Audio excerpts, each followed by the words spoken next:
If there's one thing I really enjoy making topics on for videos, it's about games that exist but are so forgotten or unknown, it's almost as if they shouldn't even be real. From things like Technic Beat, Fluid, or Tiny Bullets, the list just goes on and on. I know to some it can be quite annoying when a bigger YouTuber finds a game and then from exposure makes it skyrocket in price, but I do see the good side to this as well. Without that exposure, that game would never get a second chance to shine, a chance to have gamers come together and experience something that would have been lost to time. But I can't deny, there's something special about being one of the few to talk about and experience a game seem to be left to time. It's an exciting feeling talking with someone and you tell them about your favorite obscure game, and you're just expecting them to go, "Oh, what's that?"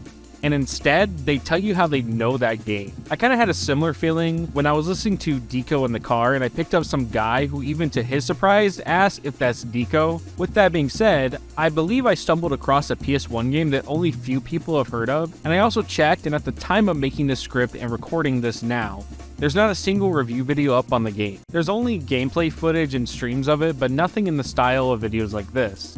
Which means I feel like I have a really nice treat for you all today. Since I'm pretty good at always finding weird and obscure stuff, why not talk about it and deep dive into the mystery of the game and how it came to be. The game in question is known as Planet Dob. Before we dive into the game, we have to talk about how this game came into reality.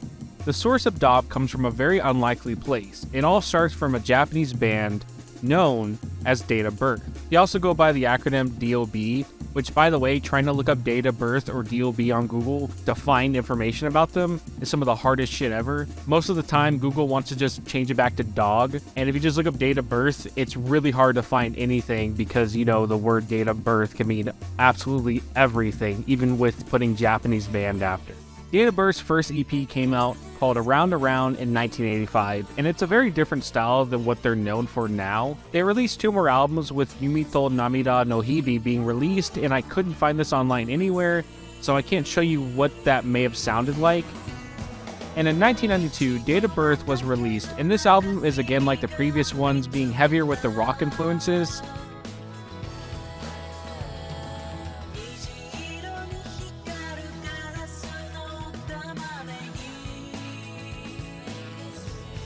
So this is post-editing. Turns out that before Lalu, still can't pronounce it right, that was supposed to be the album that showed off Dob, at least that's what I thought. Turns out there's an album before that that actually does show Dob, and was supposed to be an album basically advertising the new album Lalu, and this one's called Dob Meets Europe. There's only 3 songs, and one of them is only apparently on the CD version, and there's also a vinyl version of this that doesn't have the song. But yeah, I wanted to at least add this. Turns out this band also has over 10 different albums and also a bunch of singles, and they even did a song for some anime, but I'm not going to cover those. I'm just going to add this in because it involves Dob, and then the other ones I'm already doing in the video. So, sorry for that issue. I just literally found out right now. 1995 rolls around, and we finally see what ends up becoming the band's mascot. The album Lalu releases, and on the cover is the man himself, Dob. This album is when they start going more into the trippy electronic vibes they soon will become known for. This album ended up being a pretty big deal, since this is when we finally get to see 2 music videos of the songs Planet Dob and Lalu, and it shows off their new characters and other characters from the game. If this isn't a fever dream, then I don't know what is. The album even allowed for macOS users to get these cool visuals for the album and wallpapers in Mac beep sounds, whatever that is. I don't know anything about Mac computers, I'm sorry. There were even some interactive games in these discs, so that's cool. Apparently as well, from a comment I read, Planet Dob was played on MTV for the MTV Chill Out Zone. It's a late night block that started in 1993 and would air very obscure electronic music. It ended up going for quite a while, with it having a random stop in 2017, but now has since begun airing again. In some places, with Germany being the most recent new airing in March 12, 2022. You just went through and changed Jesus' name to Eddie? What could have possibly possessed you to do something that stupid and moronic? The devil made me do it.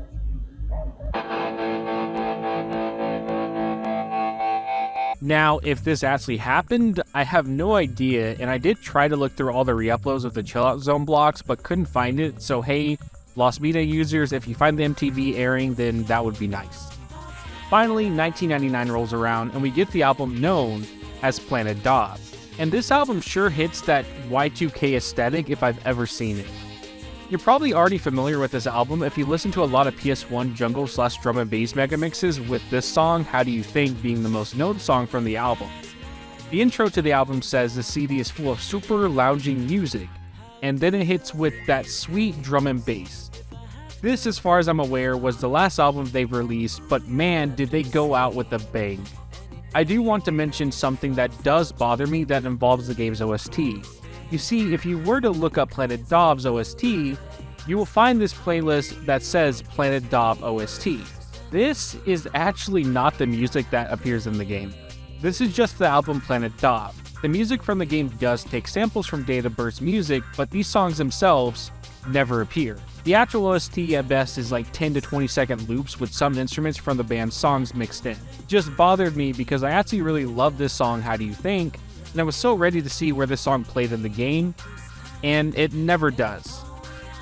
Now you may be asking yourself, why and how did Dob become a thing, and I sure will be glad to tell you, because this is what this video is about, and if you clicked on it to learn something else, why are you here? The three men in the group are all brothers, while the vocalist Noriko is Susumu's wife. But the person who will be getting our main focus is going to be the one who created Dob, Kin1, who is a computer programmer, art, and visual mixing person of the group. He's the creator of Dob, and Dob is supposed to represent him as well. Planet Dob became a thing because the band member Kin1 already had a past with games and wanted to use his talents to create a mascot, and once Dob was born, the game came soon after, with Microvisions developing it while Hudson Soft published it. It even got a demo disc for it that's actually rarer than buying a full game outright. You can really tell though this game was made by Kin1 by looking at his past works on Insect Wars and Hyper 3D Tyson Battle. His last work that I could find is in 2010, but he's also known to work on a lost Japanese game known as Noah's Ark, and just looking at the visuals you can easily see a style there.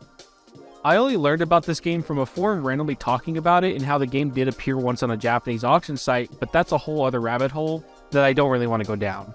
That being said, it would be cool to find this game to preserve Kin1's art that's lost in the game. Well, that's how Dob became a thing, but there's even more history leading up to the release of the game, with the album Lalu Laru showing a link to a website for the band. Which, if you visit the site now, you'll just get an error screen. But luckily for me, people backed the hell out of this site to the point a good majority of it is visible still. There's a lot of weird nonsense on here, but through the during grind, we do find some questions and answers talking about the game, and some are funny, like this guy who bought the game, but doesn't even own the system.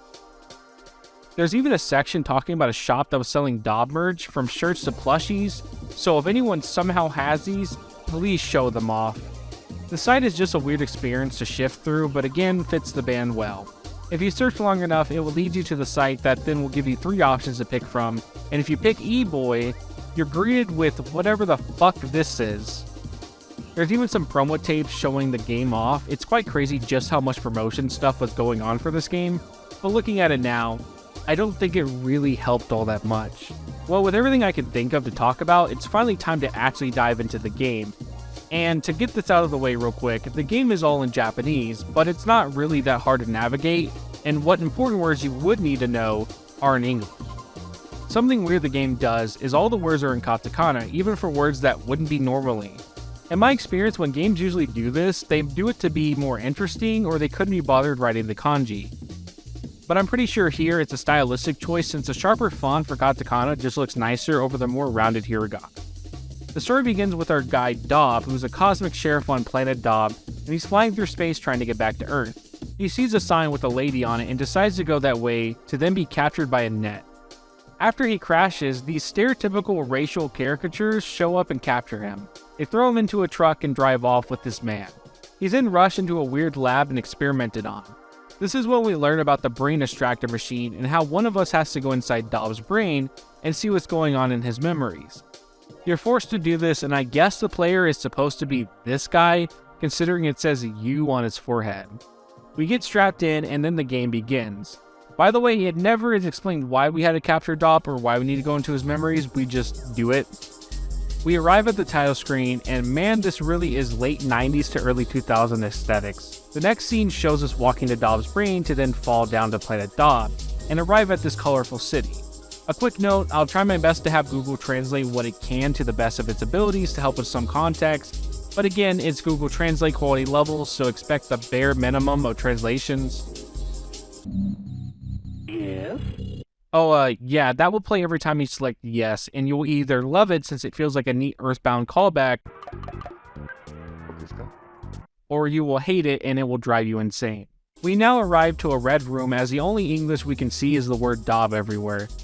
This game has these moments where it becomes a point-and-click adventure, and I really like the old-looking 3D models, even if what I'm looking at is a flat texture. It really does feel like I'm looking at old 3D renders of game characters, but it's playable. We open the dresser to find a spacesuit, a Dob head, and a gun. We put it on so we can blend in, but how does he do it? I have no idea. This is where we meet a random character, and it's a scrotum-looking thing. He seems to be here to tell you more info about certain items in the world. I can't read what he's saying, so it is what it is. We then find a TV that has breaking news, and it reports that the CPU has crashed from a mysterious virus and 144 bits have spread around town, and it seems it's up to us to find them. We head out just to see Captain Falcon's cousin, who makes us come with him on his helicopter. We get told by the person we're playing as that the computer rejected him and must see him as the virus to the world. We then are told to use the gun to get all the bits back. Before you get excited thinking this is going to be a fun FPS or something, think again. Guessing this is the police captain, and I'm sure whatever he's saying is very insightful. This is when he teaches us how to make our gun make a sound which is supposed to make the bits come running to us to capture them. Luckily for us, we walk out to see a bit ready for us to grab. This is when I learned about the game having dynamic music, to the point if you're walking, the music will be different versus when you're standing.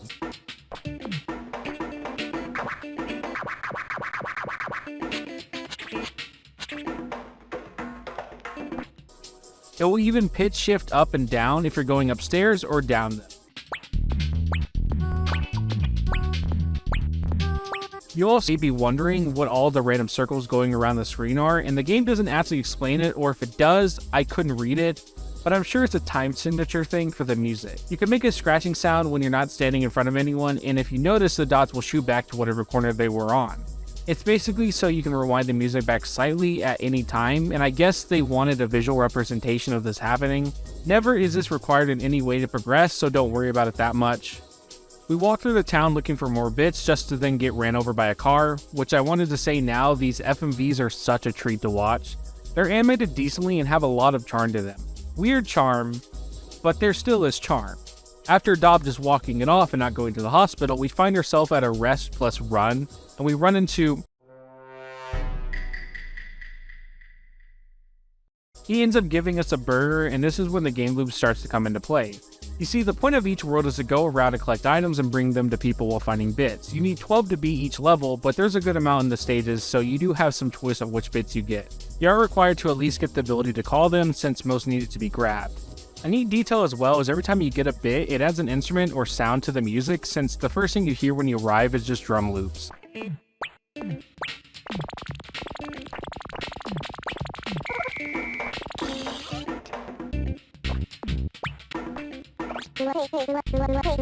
You access the DTMS by going to these phone booth looking things, and this is where you can drop the bits you've collected. You can only carry 3 at a time, so you need to make sure you do frequent stops here when you can. Now, the DTMS is really strange but cool at the same time. You see, after you bring 12 bits to it, it turns into this giant musical circle. You can control the drums and other sounds in the music to basically remix the town's music. Since I can't understand Japanese, I did try my best to understand what everything does, but while it's a neat distraction, it won't actually change the music in the world you're in to whatever you make. Still a trippy thing to use and look at, but not much besides that.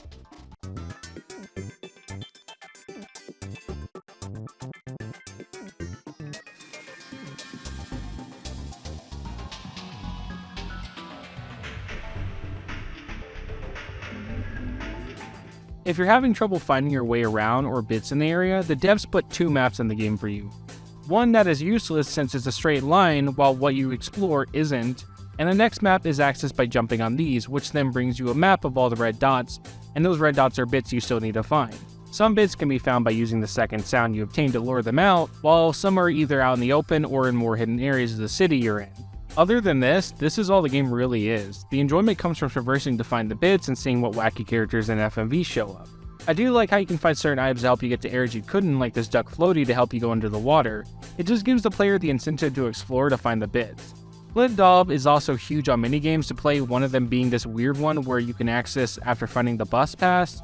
You take the bus, which then brings you to a tent. Once inside, you're greeted to Funk Taro's fortune telling. The game is played by rotating this hand to be able to throw the planet into this ring thing. You can move the ring up and down and all around to guide the planet into the middle. I thought you were supposed to destroy all the stuff circling this thing, but no, it's there to stop you from making it into the middle, which once you achieve this, it's all up to luck if it lands into the wrong hole or the right. If by chance it does, you're greeted with this.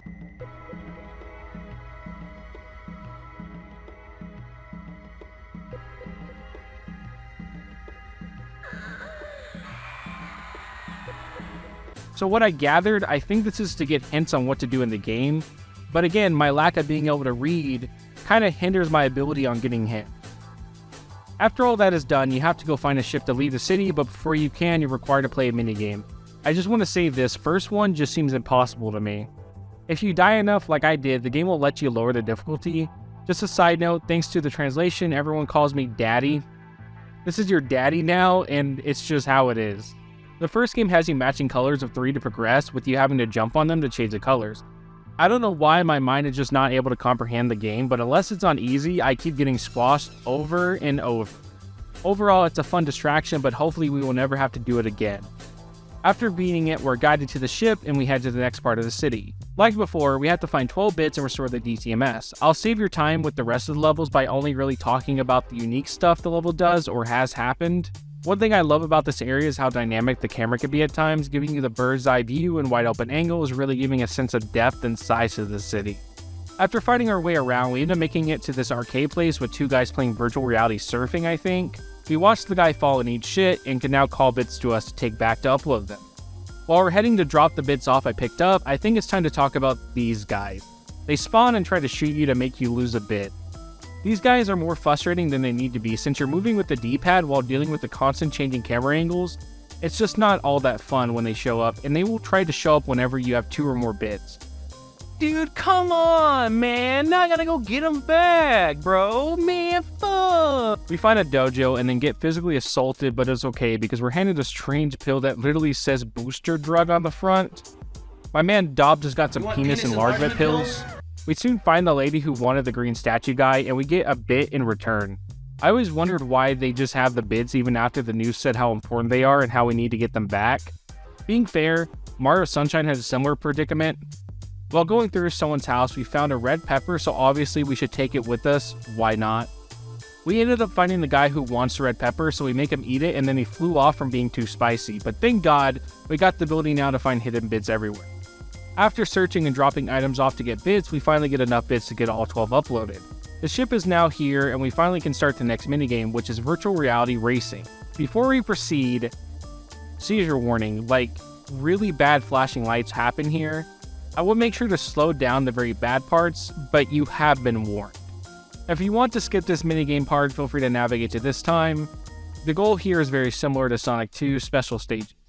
Get enough of said collectible and avoid getting hit and running out of time, but this time it controls pretty close to Sonic Heroes controls. It's probably one of the better controlling minigames in this whole game, but that also isn't saying much. I do love the aesthetic of surfing through the tube and seeing how fast everything goes by. The tunnel can even have some parts fold in, making the area harder to traverse on. You do this for 4 rounds so you collect enough and win.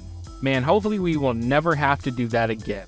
After beating the minigame, we can get on the ship and take off, but before we can, the city gets invaded by pig ships. This is the worst section in the game, and doesn't help with how long this minigame feels.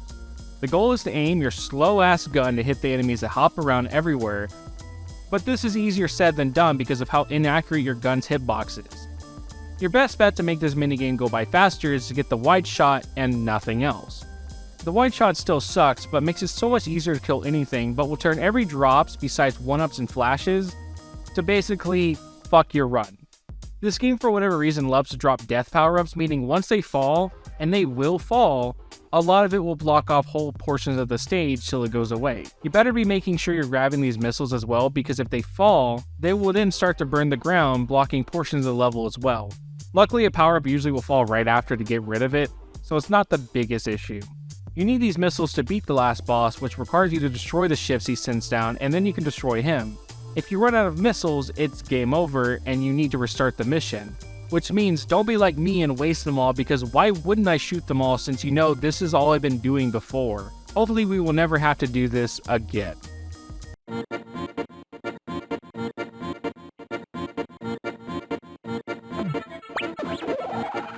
After you beat them, we're given a whole box of bits to upload, and strangely enough, for this being the next area, you're not required to really do anything here. You can just deposit everything and leave right after. I did go out and explore and found this huge ladder just to fall off as soon as I got up there. I even got ran over again, and this guy for sure was down to commit vehicle manslaughter. He moves right towards Dob to hit him. Didn't even try to stop or hide what his intentions were. We end up leaving to see the next area, and it's more of the same stuff. We're tasked with helping the radio DJs find their lost mic so they can broadcast again. This area is really cool because all the houses people live in are storage containers, which means Dob predicted the housing crisis way before it even happened. And funny enough, people actually are buying storage containers to live in, even to this day right now. My man Dob actually over here predicting the future. Man, what's next? Nintendo charging $70 for their games? While searching, we find a gas pump nozzle, and I'm gonna be honest, it doesn't look like that. I really thought it was like some shoe or some shit. A little bit later, we break into this container home, and this scene plays. Dob apparently has never seen a girl in his life and almost had a brain hemorrhage. Yes, I don't mind reusing jokes, how did you know? We finally find my favorite character in the game, and it's this green squirrel named Mill. He just has a nice vibe to him that makes me feel I could trust him with my credit card information. Then we bring back this wrench to this lady, and the first thing the game does is zoom in on her dump truck of an ass. This level, for whatever reason, becomes so horny, and this is like the only time they really do shots and stuff like this. I'm pretty sure if the game ever came to the States, a lot of these FMVs would have been removed or edited, or this whole world would have just been cut. We reunite the squirrel to this girl, and then we watch him run on a wheel for whatever reason. There's also a scene where Dob plays pool and rips the pool table. We finally find the mic and bring it back to the radio DJs who teach us the sound to get the bits to come to us. Now we can finally play the minigame for this world, and it's a rhythm-based minigame. But I want to say this right now, if you're going to play this, please actually play this on real hardware. So old games that have pressing buttons on time usually never took into account the delay being a thing, which means these sections are 10 times harder than usual, because the game is expecting me to press the button as soon as it appears, meaning I have to press it a little bit before I was supposed to. A good example of a game that has this issue is Parappa the Rappa. People seem to remember the first game being very brutal, but if you were to play on actual hardware, it's not so bad. So the goal here is you roll around on this track as Mill counts in a rhythm for you to press. I believe this is the only time a character speaks actual English, even if it's just him counting. Most characters just speak gibberish, like in Banjo-Kazooie kind of stuff. You can move side to side, jump around, and try to avoid obstacles like boxes, bombs, and the colors that may or may not induce seizures. The more notes you get right, the faster you go, and the more notes you get wrong, the slower you go. There's an AI with you, but they're an inconvenience. I don't know why the AI is here, because you're not racing them, or even really challenging them. They will just get in the way when you need to grab seeds to recharge. This flower bar next to you just seems to be there to show you how many seeds you have. I originally thought at first it was something you had to like charge up and then you won. The face does change when you get notes right or wrong, but it does also seem to be glitched at times. This could just be an emulator issue. The next area seems to have a lot of shopping malls. A poorly Google Translate job is anything to go off on.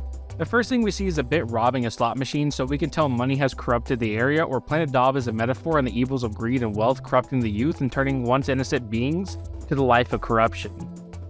Well, just like the levels before, we run around and get bits to level the DTMS, and I started to notice something. The weirdness kind of wears off after a while. You end up getting used to the world and how strange it can be. I mean, yeah, it's weird we take this fish to a cat who then chases us to then get captured, but once you experience this game for as long as I have, that's just kind of expected at this point. One thing I will say is how horrifying everyone here is. This is what my sleep paralysis demons has for his sleep paralysis demons. While walking around, we stumbled on a club where the Among Us guy is a DJ now. We even get more drugs. This is when Planet Dob for me starts to take a nosedive. It starts to reuse the same minigames you've done before. The color one from the first one is now here, and if you weren't sure, Planet Dob's strong point is not the minigames. The explanation for why we're doing this minigame isn't good either. They roll this onto the road and in poorly translated text says this, it's just dumb. Then out of nowhere, cows invade the city and we gotta do this stupid gun minigame, and it's just as bad as before, except this time the camera angles can make some parts way harder than need to be. After beating the invading cow army, we get another dozen bits and the option if we want to explore the area or not. Some neat things if you do like these sheeps here, but I just rush to the next world. The first thing that happens is we watch a man die and he drops the ticket. Turns out the guy we fed the red pepper to has a cult and we go and visit them. And they even had one of their guys throw up on me to make Dob trip fucking balls and fly. The world is kind of confusing since they have these long areas with houses, but I really couldn't tell they were houses at all. I mean, does this look like a door to any of you guys? If you want to, you can see Dob try to skateboard here and then eat shit. We even find a guy where Dob shows him the sins created among men, and it causes him to pray. I guess too, Turban, if I can trust Google Translate, has a grudge on me, and if I lose I have to eat a whole thing of red peppers. Oh, god damn it! After struggling again to beat this minigame, it's finally done. World 8 doesn't have much either, just the same stuff as before, and really not even that much wacky stuff happens with the FMVs. You do learn you have to find a key to even leave here, but that's just more padding if anything. You have to do this surfing minigame to be able to go inside the ship, and this is where we find a bunch of people who look like Dob with different 3-letter names. Turns out, this is the band's OCs based off of them, kind of like how Dob is based off of Can 1. You get to see little pictures of their adventures and explore the rooms of each member. It's neat, but it would be better if I could read it. You end up running into them and they find out that you're a fraud and not the real Dob and beat you up for it. That's when they learn everything is wrong. The game boots you back to the title screen, but it's all a ruse. Turns out they reset Earth back to its dinosaur age, and this is what the whole cutscene was. We then make it to the outer circle and it's the final area. The only thing worth noting here is they have an arcade that will let you play all the minis you've done before. You're also able to go back to the other areas and get whatever bits you missed. Other than that, we find the ship to leave. Because we didn't get all the bits, we get the bad ending, and all it does is show us this and leave. You may be asking, what do you get for the good ending? Well, the same scene, but instead of just stopping and looping, it will actually play some more stuff after that part. Is this worth it to you? For me, no. Now the question is, would I recommend Dob to anyone, and is this a good game? And the answer is no. I wouldn't say this is a good game because the gameplay loop is way too repetitive and not even in a good way. The FMVs is mostly what kept me wanting to see it through to the end and makes it hard to recommend to actually try to play it. But as an experience to try out, I say this is on par with LSD Dream Emulator.